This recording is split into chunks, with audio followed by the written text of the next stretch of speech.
The lecture hall on Viridia Prime was a masterpiece of alien architecture. It was not a room of harsh angles, but of soft, sweeping curves that rose in tiers around a central stage. The light came from the very walls, a gentle blue-white glow that was easy on the eyes. The air smelled faintly of ozone and something sweet, like crushed leaves. For Kim June, it was a place of quiet awe and constant, low-level discomfort. June shifted in his seat, the molded chair designed for a body with a different center of gravity. He felt too heavy, like he might tip the whole row over if he moved too fast. It was a feeling he had lived with since arriving on Viridia Prime 2 months ago. A dull ache had taken up residence in his legs and back. The university doctors called it gravlag and said it would pass. But it hadn't. It just became a background hum, a reminder that this world, for all its beauty, was not his own. On the stage, Professor Enwale moved with a slow, graceful economy. The elderly Viridian was held in great respect. His skin was a pale lavender, and his large, dark eyes dominated a face lined with wisdom. He had long, slender arms, which he used with gentle precision as he gestured to holographic models floating above him. The models showed skeletons and circulatory systems of various galactic species. The foundation of xenophysiology, Professor Nyle's voice was soft but carried perfectly, is understanding the absolute limits imposed by a planet's gravity. It is the primary architect of form. From it, we can deduce nearly everything about a species' potential. June listened carefully, his datapad open on his lap. Next to him, his friend and fellow exchange student from Earth, Lee Era, took meticulous notes. They were both here in this Xenophysiological Foundations class because it was required. It was also, they were told, the best course of its kind in the sector. For complex, neural network-based life capable of building a civilization that reaches for the stars, the gravity window is remarkably small, Professor Nyle continued. A graph appeared. It showed a curve that peaked at around 0.7 standard galactic gravity and then plunged sharply to 0 at 1 g. Below 0.4 g, you lack the pressure for robust circulatory systems. Bone density fails. Above 0.8 g. He paused for effect, his large eyes sweeping the room of students from a dozen different low-gravity worlds. Above 0.8 g, the stresses become insurmountable. The energy required to move, to pump fluids against such constant, crushing force, makes complex neural structures impossible. The skeletal framework required would be so dense and heavy, it would trap an animal in place. A three-dimensional model of a creature appeared. It was low to the ground, with thick, stumpy legs and a massively reinforced skull. This is a theoretical model of a life form from a 0.9 g world, Nyle explained. An apex predator in its environment, perhaps, but notice its limited range of motion. This brain casing is small, armored. It is a marvel of survival, but it is not a philosopher. It will never farm or write poetry, or look at the stars and wonder. The logic felt airtight to June. It made sense. He thought of elephants back on Earth, their column-like legs. He thought of the deep-sea creatures, built to withstand immense pressure. They were specialized, not builders of cities. Professor Nyle clasped two of his hands together. This brings us to the axiom, the one rule that has held true across 10,000 surveyed worlds. No complex, spacefaring species evolves under, or can chronically endure, a gravitational force of one standard galactic gravity. The 1g barrier is a wall in the universe. On the other side of it, you find only simple life. Burrowers, sessile filter feeders. Perhaps swift, hardy grazers with hearts like fusion pumps, but not thinkers. Not us. The statement was delivered not as a theory, but as a fact as basic as water being wet. The students in the hall, slender beings from 0.3 g worlds, floaty gasbag creatures from 0.4 g atmospheres, a crustacean-like scholar from a 0.6 g aquatic sphere, all nodded or made soft sounds of agreement. This was the truth they had all been taught. For June, the words hit differently. They buzzed in his ears. Chronic endurance. That's what he had. A chronic, aching endurance of what? He looked at the readout on the edge of his datapad. His homeworld statistics, preloaded for his student profile. He'd never really looked at them closely. Homeworld. Terra, Sol 3, classification. Garden world mean surface gravity. 9.807 m/s superscript 2 galactic standard equivalent. 1.000 g. The number glowed on the screen. 1G, 1. He stared at it, then back at Professor NYL, who was now discussing the elegant, lightweight bone structure of the Viridians, perfect for their 0.3 g home. A confusion, deep and fundamental, settled in June's stomach. It wasn't anger or challenge. It was the pure, simple confusion of a child told the sky is green when they see blue every day. The ache in his back seemed to pulse in time with his heartbeat. No species endures 1G, but he did. Every second of every day of his life until he came here, he had endured it. He had run in it. He had climbed trees under it. He had slept peacefully under its pull. His hand, almost of its own accord, went up. It was a slow rise, not eager, but necessary. Professor NYL's lecture trailed off. He tilted his head, his large eyes blinking once, slowly. A human asking a question in his class was rare. They were quiet students, always seeming a little dense. Yes? The student from Terra? The hall was silent. All the strange and wonderful faces turned to look at him. June felt the weight of their gaze. A different kind of pressure. He cleared his throat. His voice sounded too loud in the quiet room. Professor, he began, his basic, carefully spoken galactic standard feeling clumsy. You said no species can endure 1G. Chronically. That is correct, NYL said, a gentle patience in his tone. June held up his datapad, though the professor was too far away to see the number. He didn't know how to frame it as a clever argument. He could only state the plain, confusing fact that was sitting in his bones. He asked the only question that made sense. Then how am I not crushed? For a moment, there was absolute silence. Then, a soft ripple of sound went through the hall. It wasn't laughter. It was something softer, pity. The clicks and whistles from the non-human students were sounds of amusement, but a gentle kind. They saw a student who had clearly misunderstood. The Viridian students smiled faintly, shaking their heads. They knew the humans' data was wrong. Everyone knew humans came from a pleasant, low-G world, maybe 0.7G. Their occasional strength was just an odd quirk, a biological curiosity. Professor NYL's expression was one of kind condescension. He offered a patient smile. A fair question born of a common misconception. Your species profile is quite clear.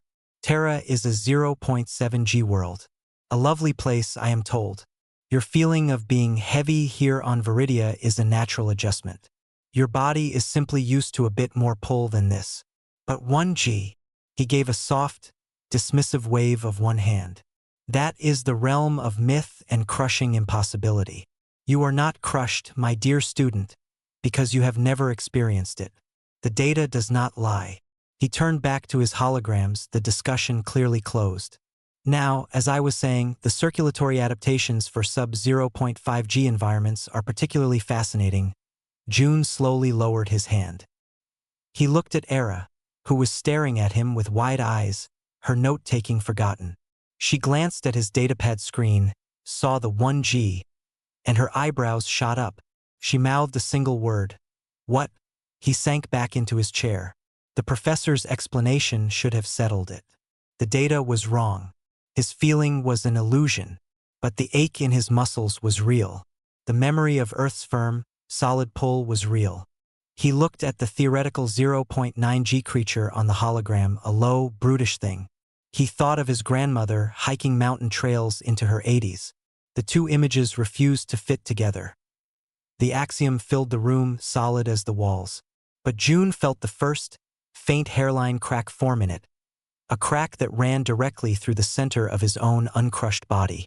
The lecture moved on, but he heard none of it. He was too busy listening to the silent, persistent question now screaming in his own mind. A question the galaxy had never thought to ask. If the data says I can't exist, then what am I? The walk back to the exchange student quarters was quiet. The campus of the Viridian Prime University was beautiful. Paths of smooth, glowing stone wound between buildings that looked like grown crystals. The air was always a perfect temperature. But for Kim June, the beauty was just background noise to the buzzing in his head. Lee Era walked beside him. She was shorter than June, with a thoughtful expression. She finally broke the silence. "One gravity," she said. Her voice was low. "Is that right? Did you look it up?" June just nodded. He pulled out his datapad again. He pulled up the official Galactic Survey database. He typed in Terra and Sol 3. The entry that came up was large. It listed climate, atmospheric composition, dominant life forms. And there, in the planetary statistics, it was clear as day. Mean surface gravity, 9.807 m/s superscript 2 galactic standard equivalent, 1.000 g. It's right there, June said, showing her the screen. Era took the pad. She scrolled. "But look here in the summary notes." She pointed. The text read, "Planetary classification. Garden world, low gravity variant, 0.7 g EST. Ideal for colonization by majority of council species. Note, survey mission SOL 001 recorded minor sensor anomalies during gravity profile. Data conforms to axiomatic standards post-calibration. Low gravity variant," Era read aloud. 0.7 g estimate. What does that mean? How can the main number be 1? But the note says 0.7. Professor NYL said the data doesn't lie, June said. But which data? They reached their building, a dome-shaped structure with soft, private rooms. Inside June's room, which felt too spacious and airy, they sat on the floor. Era connected her own datapad to the room's main display. The wall lit up with star charts and database search windows. "Let's find the original survey," she said. "The SOL 001 mission. It must be in the historical archives." Took some digging. The mission was old, very old. It was from the early days of the Galactic Council's expansion, over 200 Earth years ago. Humanity had only been part of the Council for 50 years. The original surveyors were long gone. Finally, they found the mission log. It was not a detailed report. It was a series of quick entries from a ship that was mapping the spiral arm of the galaxy. They had detected a promising world, rich in oxygen and water. They had done a quick flyby scan. Era read the entries out loud. Day 47. Approaching third planet of system G973, local star Sol. Strong biosignatures. Atmosphere nitrogen-oxygen. Sending standard probe for preliminary scan. Day 48. Probe data returning. Gravity sensor returning erratic readings. High metallicity in crust may be interfering. Primary visual survey shows industrial age civilization. Dense population centers visible. Sending cultural and biological data to Central for analysis. No first contact initiated per Protocol 12. Day 49. Continuing calibration of gravity sensor. Best fit analysis of atmospheric scale height and planetary rotation suggests a gravity of approximately 0.7 standard. Consistent with axiom for a species at this tech level. Data packet finalized. Departing system for next waypoint. Era stopped reading. She looked at June. That's it. That's the whole survey. A 3-day flyby with a broken sensor. June stared at the screen. They saw our cities. They saw smoke and factories. And they guessed. They didn't guess, Era corrected, her voice sharp. They calibrated. Their sensor was broken, so they told it to make the numbers fit what they already knew was true. The axiom. No 1G species. So the planet couldn't be 1G. Therefore, the sensor must be wrong. Therefore, the real number must be 0.7. The logic was circular and perfect. It made June feel cold. The entire galaxy's understanding of his home, of him, was based on a few lines in a 200-year-old log. A mistake that was never checked because it confirmed what everyone already believed. Wait, June said. He took the control and scrolled further. There were attached files. Blurry images from the probe. He opened one. It showed a black and white image of a landscape. It was a city, but not a healthy one. The buildings were tall and cramped. The streets were narrow and full of shadows. The people, tiny dots in the image, looked thin and crowded together. They saw us during the Industrial Revolution, Era whispered. Maybe during a war or a famine. They saw humans who were sick, underfed, living in squalor. No wonder they thought we looked fragile.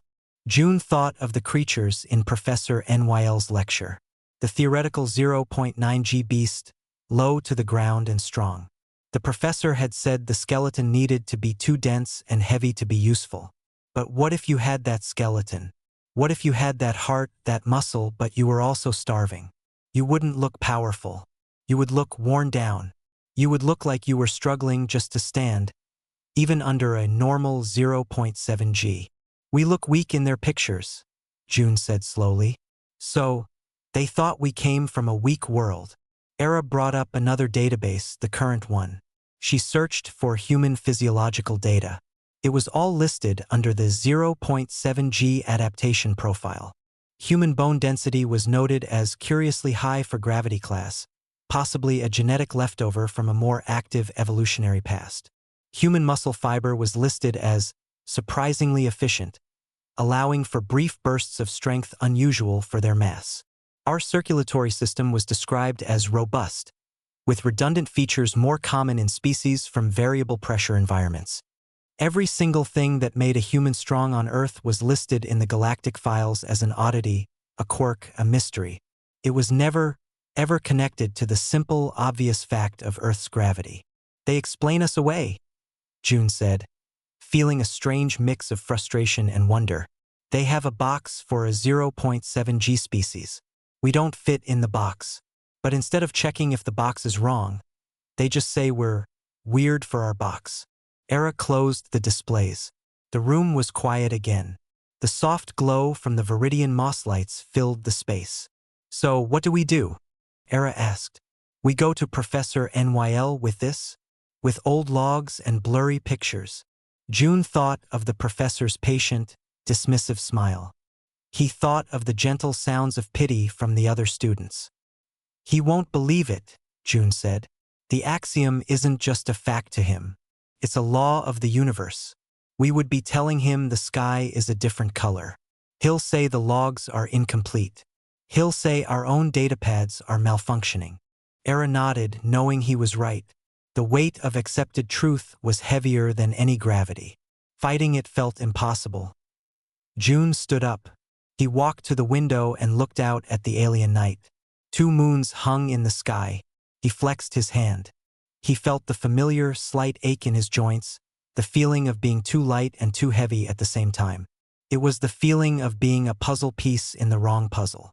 We don't have to convince them, he said, not turning around. Not yet. First, we have to understand it ourselves.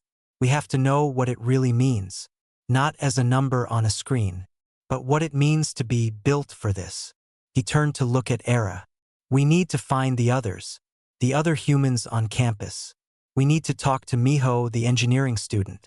He's always complaining about the tools here feeling like toys. And Sumin in the medical program.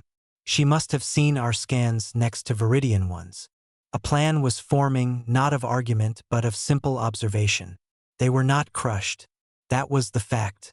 Now they had to discover, for themselves, the story their uncrushed bodies were trying to tell. It was a story the galaxy had never bothered to listen to. It started not with a shout, but with a quiet question, and the slow, deliberate search for its answer. The ache was not going away. For Kim June, it had become a constant companion, a dull whisper in his muscles and bones. It was the feeling of his body slowly forgetting what it was supposed to be. On Earth, his muscles worked against a familiar, steady pull. Here, on Viridia Prime, they were always braced for a resistance that never came. It was like holding a heavy weight for a long time, and then suddenly having it vanish. Your arms would still feel the strain, aching upwards into empty air. He mentioned this to Lee Era one morning over breakfast. The dining hall served nutrient pastes and crunchy, sweet growths that were easy on most alien digestive systems. Era nodded, pushing her food around her bowl. Sumin says it's called gravity atrophy. It's in the medical texts, But for them, it's something that happens to miners who work on heavy asteroids for too long.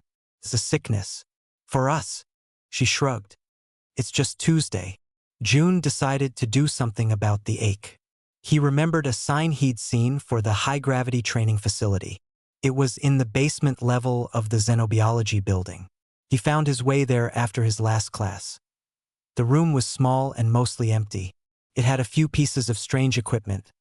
Pulsing pads on the floor, hanging straps, and a large, clear cylinder in the center. The air hummed with a low-frequency sound. A lone student was there, a human.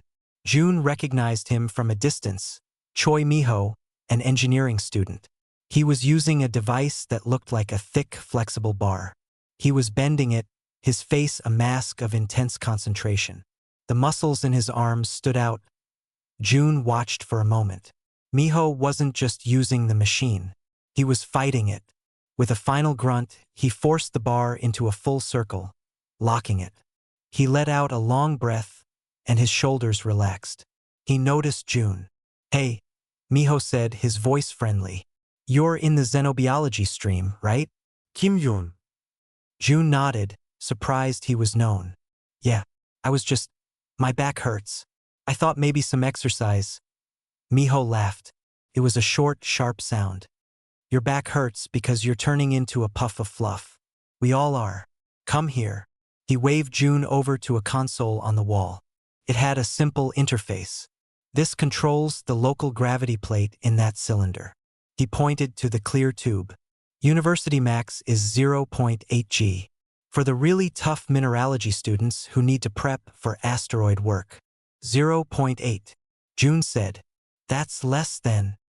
He stopped himself. "Less than home."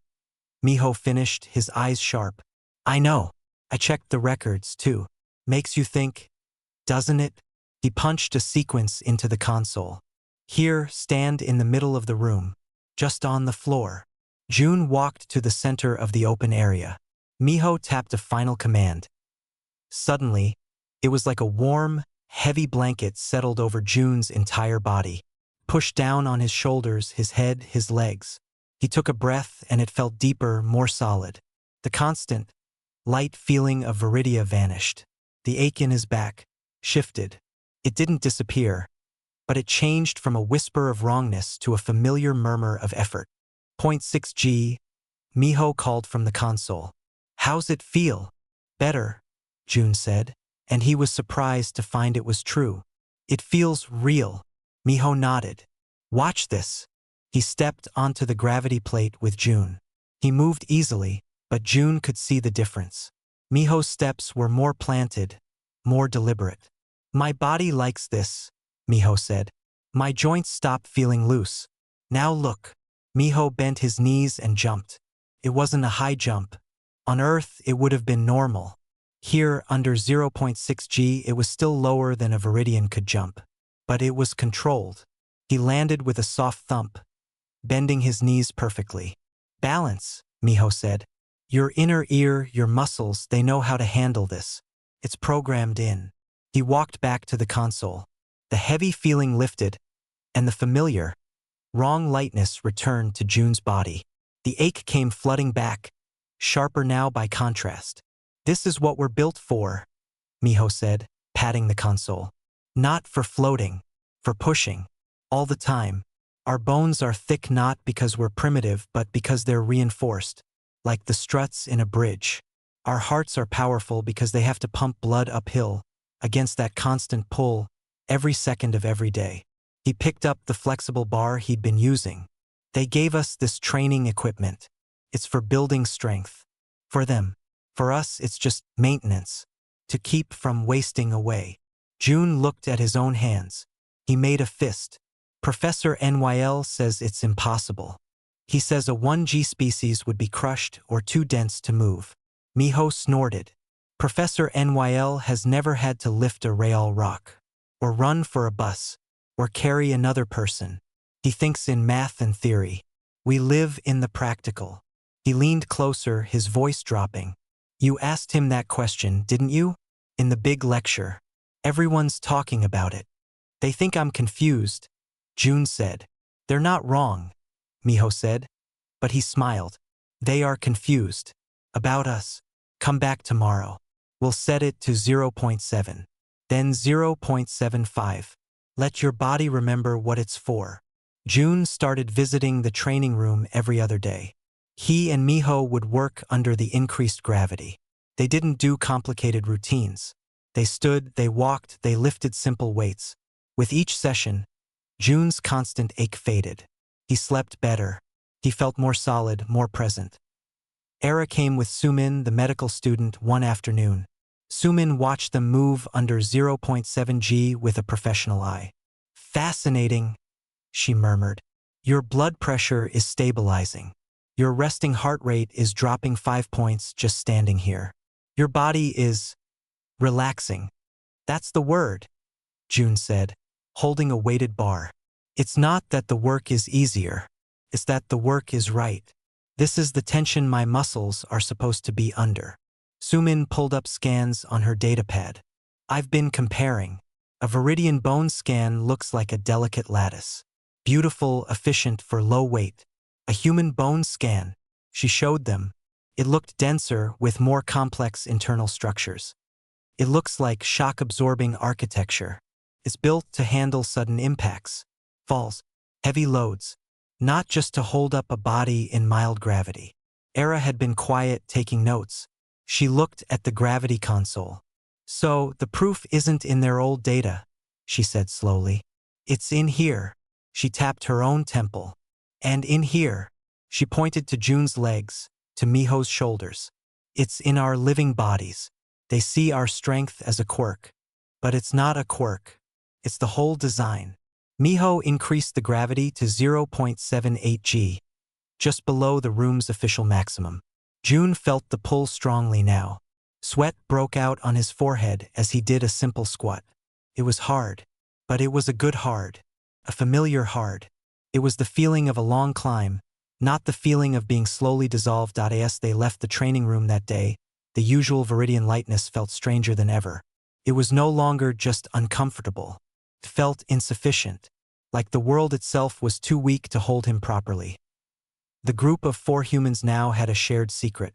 They weren't just students from a misfiled planet. They were visitors from a world the galaxy considered a crushing prison, living proof that the prison walls were just the shape of home. And they were starting to understand the quiet, enduring strength that shape had forged in them, bone by bone, heartbeat by heartbeat. The answer to June's question wasn't in a database. It was in the simple, uncrushed act of taking another step. The lab was a bright, clean space where students worked in pairs.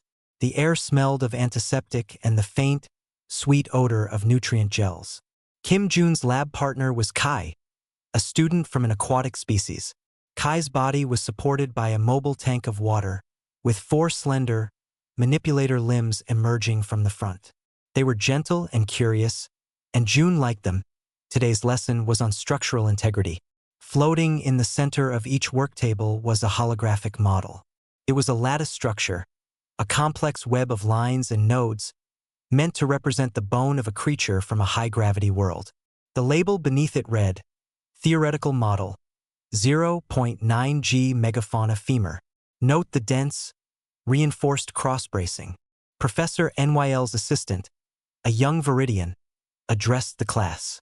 Your task is to manipulate the model. Apply simulated stress points to see how the structure fails. This will help you understand the trade-offs of high-gravity adaptation. Immense strength at the cost of flexibility and metabolic efficiency. Kai extended a delicate limb. A soft light emanated from its tip, interfacing with the hologram. They tried to twist a section of the lattice. The model resisted. Then a section flashed red and broke apart with a soft digital crumble. The failure point is brittle, Kai whistled softly through their translator. Strong, but no room for bending. June looked at the model. It did look strong, but it also looked simple. It was all about brute force compression. He thought of the human femur with its complex curves and internal trabeculae, like a cleverly engineered sponge. It was designed to handle compression, tension, and twisting forces all at once. Your turn, June, Kai chirped. June reached out. He didn't use the console's fine control tools.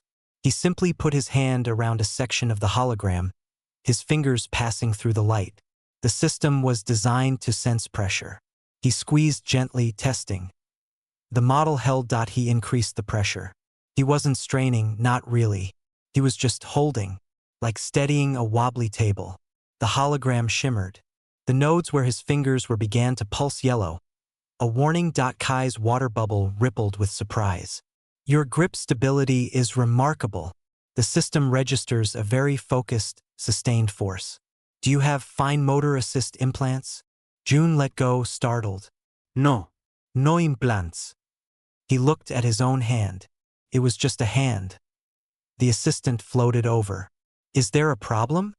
Not a problem, Kai whistled, their tone impressed. My partner was just demonstrating exceptional static load management. For a species from a 0.7G world, it is notable. The assistant gave June a polite, puzzled look. Yes, human musculoskeletal coordination is quite precise. Please proceed with the assigned failure analysis. The moment passed, but for June it was another crack in the wall. Grip stability. It was such a small thing. He hadn't broken the model. He had just held it still. But to Kai, that act of holding still under simulated pressure was worthy of comment. Because in a gentle universe, steady strength was stranger than explosive power. Later, walking with Lee Era, he told her about it. It's like they see a tree that doesn't bend in the wind, he said, and they assume it must be made of metal because a normal tree would bend. They don't consider that some trees grow on windy mountainsides. Their wood is just different from the start. Ara nudda. We need to show them the mountain, not just the tree. We need to show them the environment that made us. Not with a broken sensor log. With evidence they can't explain away as a quirk. They gathered in Suman's medical study room. Charts of alien and human physiology glowed on the walls. Miho was there, smelling of machine oil. Okay. Era started. We have to think like xenobiologists. We present data, but not our feelings, not our aches. Cold, hard facts that contradict the axiom. Sumin brought up a human skeletal scan. Next to it, she put the Viridian scan. Look, bone density. Ours is 40% higher on average. Their explanation, evolutionary remnant, possibly from a more active predatory past. But a remnant that persists in every single human? That's not a remnant. That's a requirement. Miho leaned forward. Engineer's perspective. Look at the hip joint. Ours is a deep ball and socket. Theirs is shallower. Ours is for stability under load, for absorbing impacts from running and jumping. Theirs is for efficient, low-friction movement in low load. You don't evolve a deep socket unless you plan on landing hard. A lot. June added, from the lab today, they see strength as something that makes you slow. But we're not slow. We are strong and we can move. Our strength isn't for holding still against gravity. It's for moving through it. They compiled their points. The redundant circulatory system that prevented blackouts when standing up quickly. The arch of the foot, a natural shock absorber. The arrangement of back muscles that acted as constant stabilizers. Even the curve of the spine, which allowed for efficient upright posture under a constant downward pull. They presented it to Professor NYL during his office hours. His room was filled with floating crystals and old data slates. They stood nervously as he reviewed their summary on his large viewer. He was silent for a long time. His four hands were steepled. Finally, he looked at them, his large eyes thoughtful but firm. This is a compelling collection of curiosities, he began. His voice was kind, which made it worse. You have taken human physiological outliers and constructed a narrative. It is what we call folkloric biology, finding patterns to support a pre-existing belief, in this case, a pride in your unique heritage. June felt a sinking feeling. But the data is interpretable, Enwale interrupted gently. Your bone density could be from a heavy gravity past. But your planet's record is clear. The SOL-001 survey, while brief, was calibrated by experts. Your own civilization's early images show a species struggling under what appears to be a normal, low-G burden. The simplest explanation is almost always the correct one.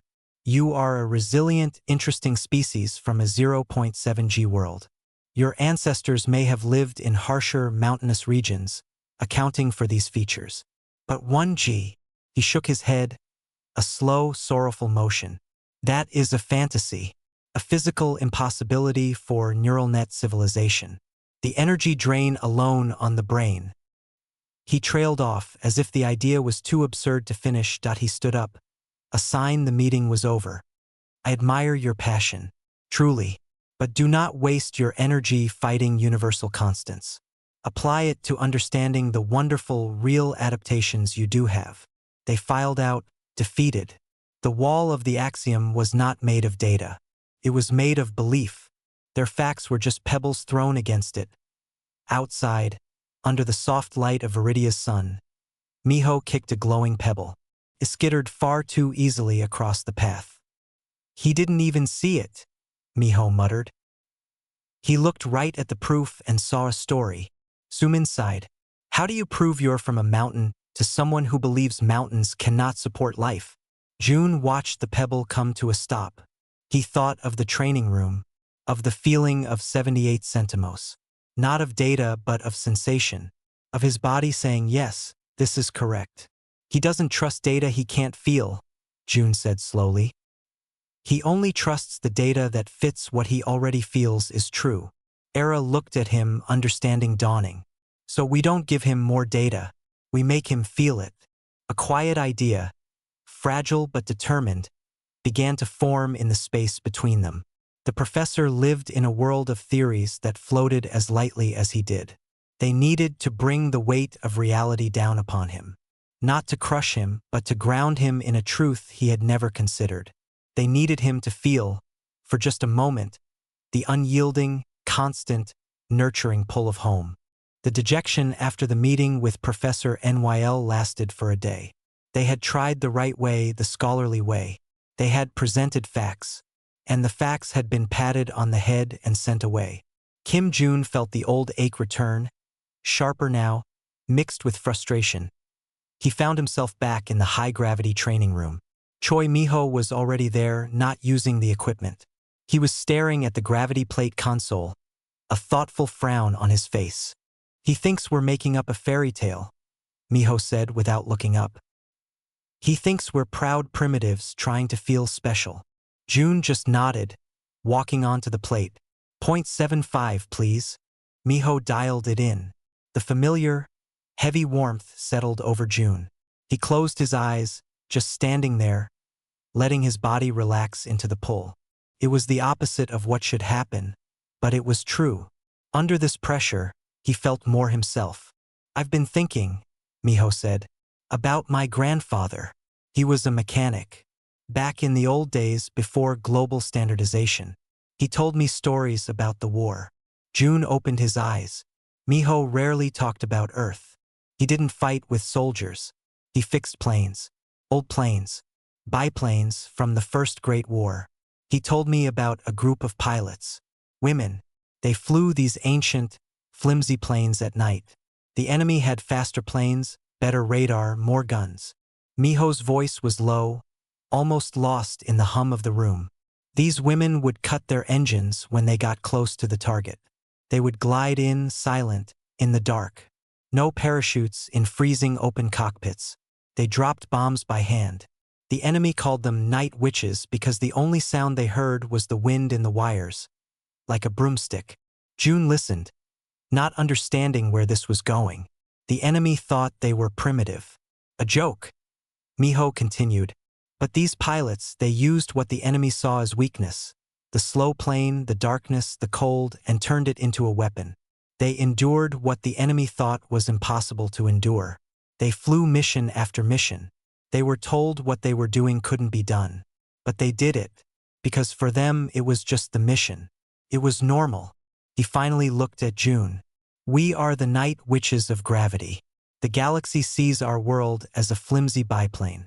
They think 1G is a crushing, impossible force. For them, it would be. For us, it's just the silent glide path. It's our normal. The idea landed in the room with a solid thump. It wasn't about being stronger in a fight. It was about endurance, about a constant, quiet resilience that was so baked into their being, they didn't even notice it until it was gone. Lee Era and Park Soo-min arrived then, their faces still clouded with disappointment. Miho repeated the story to them. Soo-min's medical mind latched onto it first. "That's it," she said, her eyes lighting up. "It's not about peak output. It's about baseline endurance. A Viridian's body uses energy for quick, precise movements in low resistance. Our bodies use a constant, low-level energy just to maintain structural integrity against gravity. Our normal is their extreme stress. Ara nudda slowly.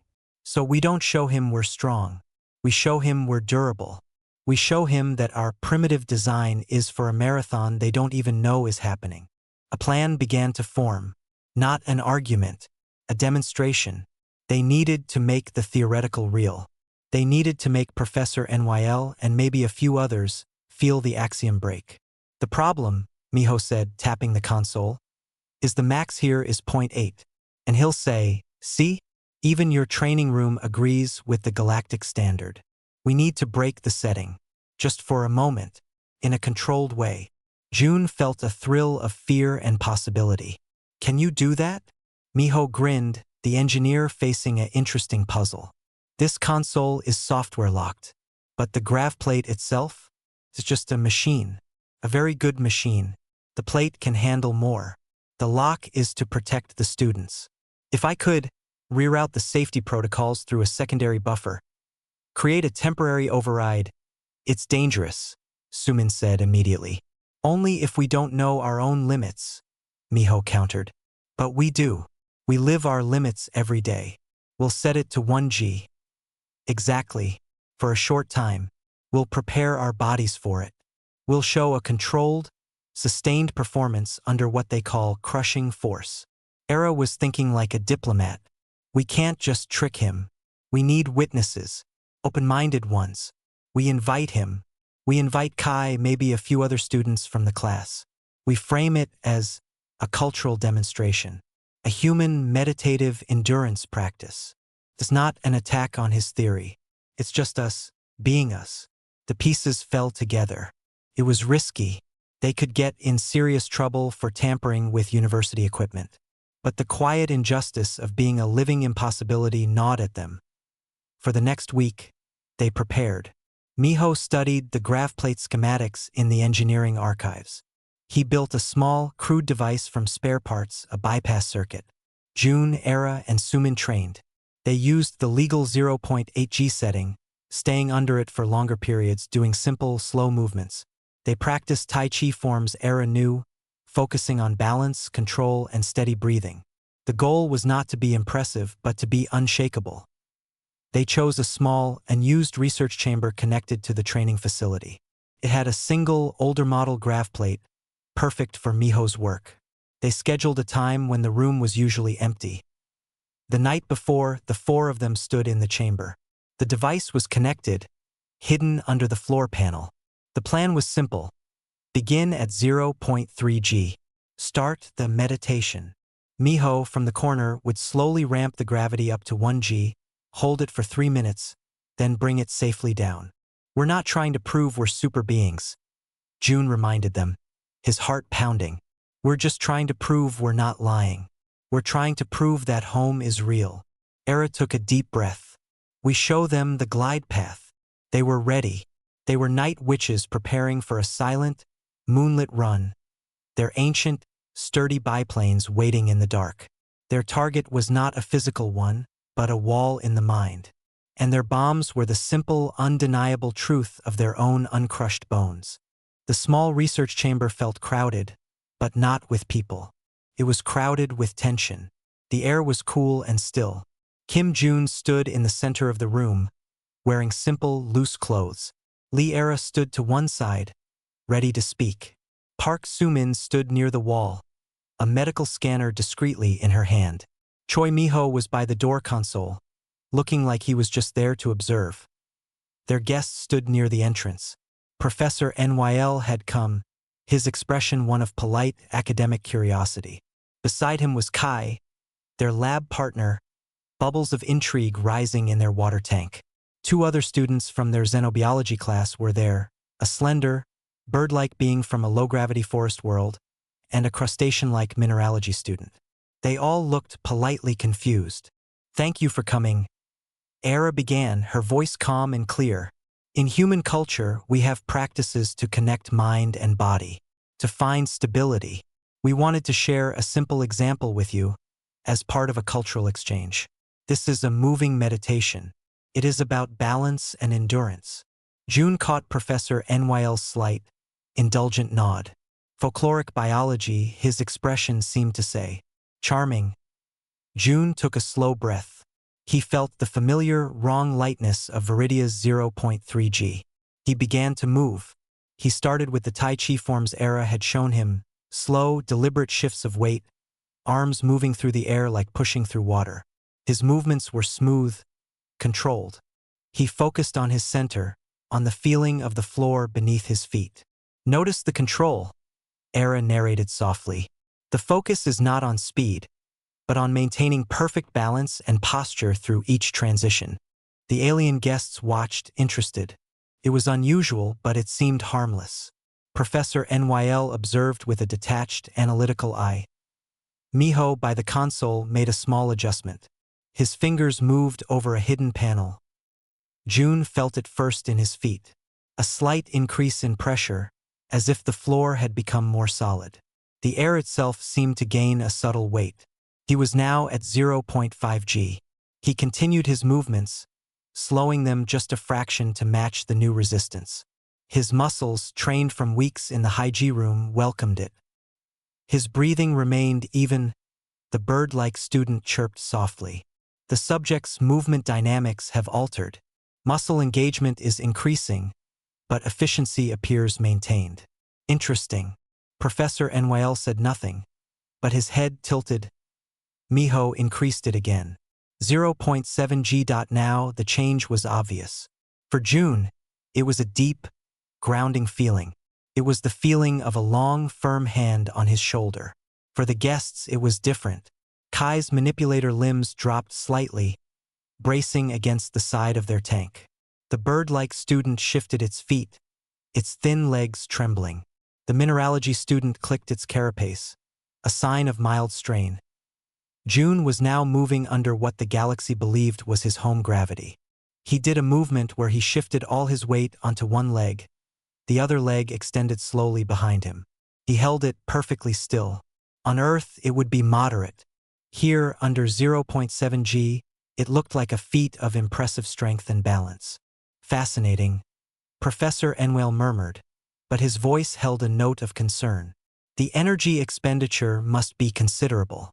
This is not sustainable." Era simply said, "Watch." Miho's jaw was tight. His thumb hovered over the final command. He looked at June. June, holding his pose, gave a tiny, almost invisible nod. Miho pressed it. The gravity shifted to 0.9 G. It was like a wave. The bird-like student let out a soft squawk and sat down hard on a bench that was suddenly too low. The mineralogy student's legs splayed, and it lowered itself to the floor with a grunt of effort. Kai's tanks sloshed as they adjusted their buoyancy rapidly, their limbs now fully braced. "The pressure, it is significant," they whistled, their translator sounding strained. Professor Nyl gasped.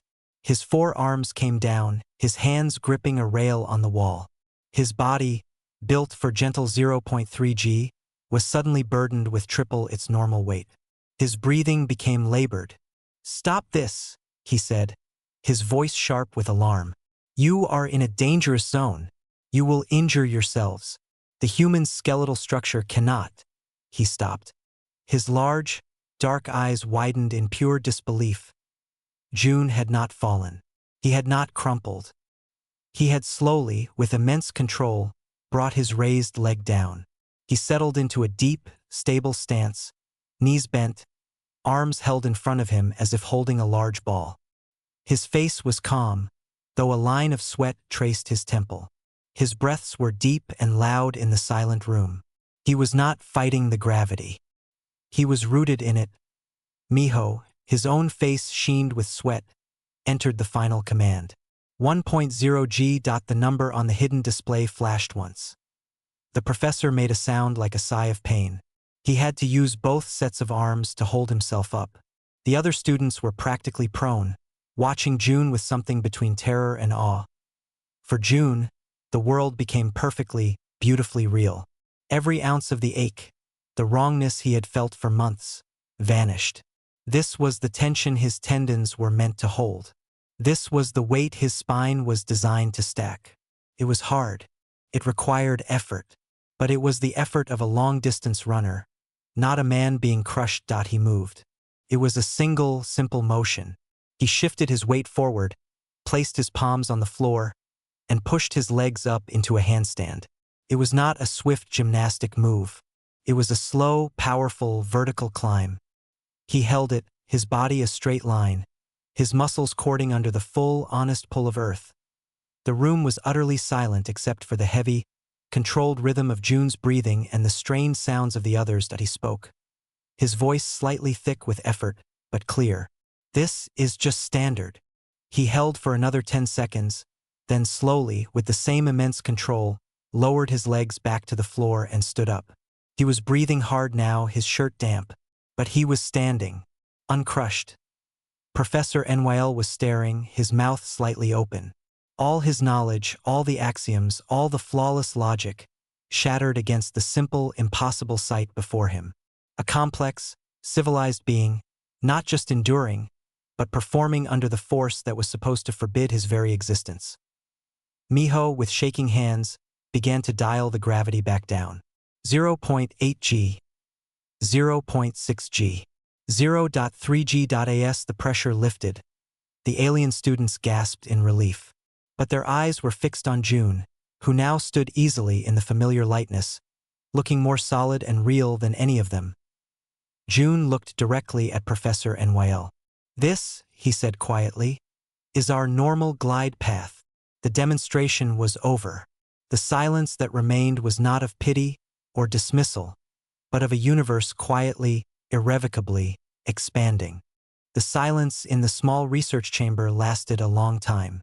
It was not an empty silence.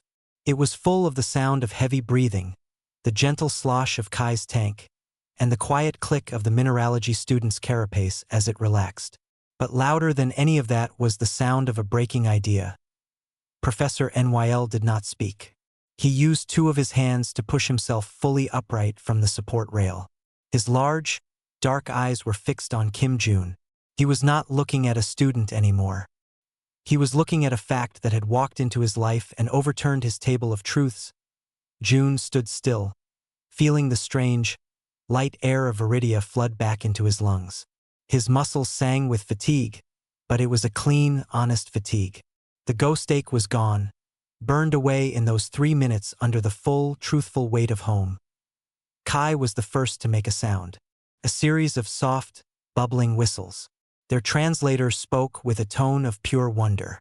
"You were not performing. You were existing, at 100% standard gravity. You were simply existing." The bird-like student managed to stand on its trembling legs. The energy output, the musculoskeletal load, it was constant, not a burst, a sustained state. "How is your cardiovascular system not in failure?" Park Soo-min stepped forward, her medical scanner held up. "It's designed for it," she said, her voice calm and professional. "Our resting state is a higher baseline. What you just saw as a peak performance is, for us, closer to a comfortable idle. Under our own sky." Professor NYL finally moved. He took a slow, careful step forward. He looked frail now, not wise. The triple gravity, even for a short time, had taken a toll his body was never meant to handle. But his mind was racing, his eyes alive with a storm of new thoughts. "You asked me a question," he said to June, his voice thin but clear. "You asked how you were not crushed." He paused, looking at his own slender hands, then back at June's solid frame. "I gave you the wrong answer. I gave you the only answer I had." He looked at Miho, still by the console. "You manipulated the safety protocols." Miho straightened up, ready for reprimand. "Yes, Professor." to show you the truth. Professor NYL did not get angry. He simply nodded, a slow, heavy gesture. Sometimes, to see a new star, you must first turn off the blinding light of the old ones. He turned to the small group of students. You have witnessed something today that rewrites a chapter in the book of life. You will speak of it with respect. There will be no reports. Not yet. I will handle this. He turned and left the room, moving with a new, thoughtful slowness. The other alien students followed after a moment, each casting a last, long look at the humans. Looks that were no longer pitying, but deeply curious, and perhaps a little awed when they were gone. The 4 humans let out a collective breath. Miho slid down the wall to sit on the floor. I thought he was going to have us expelled. He still might, Era said, but she was smiling. But I don't think so. Did you see his face? He wasn't offended. He was enlightened. The next few days were tense. They expected a summons from the university council. Instead, a single message arrived for each of them from Professor NYL. It requested their presence at his next lecture, the same Xenophysiological Foundations class where it had all begun. The hall was full. Word, it seemed, had leaked in whispers. The air hummed with a strange energy. June, Era, Sumin, and Miho took their usual seats, but now every eye in the room was on them. Professor NYL walked to the center of the stage.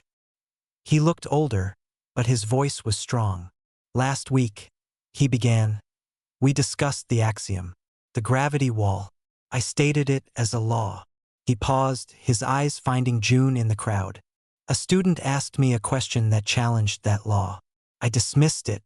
I was wrong. A ripple of surprise went through the hall. True science, NYL continued, is not about defending what we know. It is about being brave enough to admit what we do not. A new hologram flickered to life above him. It was no longer the graph that ended at 1G. It was extended. The curve now continued, showing a new, separate line rising at the 1G mark. The label read, Terra, Homo sapiens. This, Professor NYL said, pointing, is not an error. It is an adaptation. We have received, verified, and now accepted corrected planetary data for Terra. This gravity is 1.000 standard galactic gravity. The room erupted in soft chatter. NYL raised a hand for silence. This does not break the laws of physics. It reveals a new application of them. We believed such an environment could only produce simplicity. We were mistaken. Produces resilient endurance. The human students here demonstrated that to me, not with arguments, but with evidence written in their own biology. He began to show images, the side-by-side bone scans Sumin had prepared, the diagrams of the human heart and circulatory system. He explained not as quirks, but as brilliant, elegant solutions to a constant, pressing problem. Their strength is not for conquest, Enwell said, his voice filled with a new respect. It is for persistence. They are built for the marathon, not the sprint. In a galaxy that values lightness and speed, we have overlooked the profound power of simply enduring, of withstanding. He looked out at the sea of alien faces. The database is being corrected. The axiom is being revised. And we owe this not to a deep space probe, but to a simple, brave question from a student who looked at the universe's rulebook and said, "My existence is on the next page." The lecture ended. Students swarmed the humans, not with pity, but with questions. Real, eager questions. How does your back not hurt all the time? Can you really jump down from that height?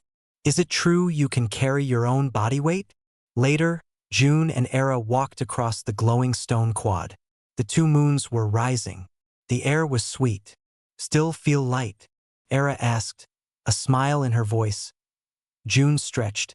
The old, familiar ache was creeping back, the feeling of his body loosening, adapting again to Viridia's gentle pull. It didn't feel like wrongness anymore. It felt like visiting. No, he said, looking at his hands, then up at the alien stars. I finally feel like I'm standing on solid ground. In the distance, near the engineering building, they saw a crowd. They walked closer. A new piece of equipment had been installed, a simple metal bar between two posts. Pull-up bar. Choi Miho was there, hanging from it. He was doing slow, perfect pull-ups, his body moving with an easy, powerful rhythm that no Viridian could match. Around him, a mixed group of human and alien students watched. A tall, slender Viridian tried to copy him, straining to lift itself just once, before dropping with a laugh. Miho dropped down, clapped the Viridian on the shoulder, and started explaining the technique. June and Era shared a look. No one was talking about crushing gravity or impossible axioms. They were just playing, learning. The wall was gone. In its place was a new piece of playground equipment, and a galaxy of minds slowly stretching to grasp a strength they had never before imagined.